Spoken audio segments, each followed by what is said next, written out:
हर्षद मेमन होंडो sixer king tennis ball क्रिकेटचा आणि नुकताच टेनिस बॉल क्रिकेट विश्वातलं एक शतक त्यानं कंप्लीट केलंय.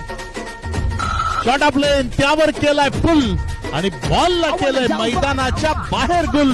हर्षद मेमन होंडोचा ब्रँडेड तडाखा षटकार. त्यावेळेस मात्र उडवलंय बॉलला, पाठवलंय त्याला दूर सीमारेषा पार. त्यावेळेस बॅक टू बॅक दुसऱ्यांदा बॉलला उडवलंय ओव्हर दी लॉंग ऑफ सीमारेषा पार. त्यावेळेस सलग तिसऱ्यांदा वाह लाजवाब. त्यावेळेस मात्र हा बॉल उडवलाय आणि तिथे फेकून दिलाय. बॉलवर पारितोषिक मिळवलंय मात्र यावेळेस बॉल पुढे एकदा हवेमध्ये आहे होंडोच्या बॅटमधनं. आणखी एक दमदार ही बॉल सीमारेषा पार षटकार.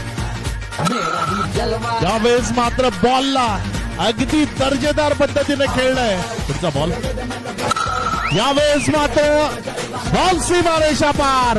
अर्धशतक 50 धावा हर्षद मेमन होंडो याच्या धावफलकावर लागताना आपल्याला पाहायला मिळतात. एकदा आपली बॅट होंडो दाखवायची आहे.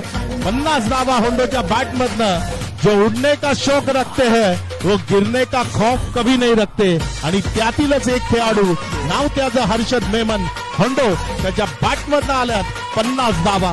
सिक्सर किंग असं म्हटलं जातं आणि का म्हटलं जातं त्याचं प्रात्यक्षिक आज मैदानाच्या आतल्या प्रेक्षकांना पाहायला मिळतंय. आतापर्यंत जर आपण पाहिलं तर होंडोनं तब्बल 8 षटकार या डावामध्ये खेळलेत. म्हणजे ज्या रन्स आहेत त्यापैकी 48 धावा होंडोनं षटकारांच्या मदतीनं पूर्ण केलं.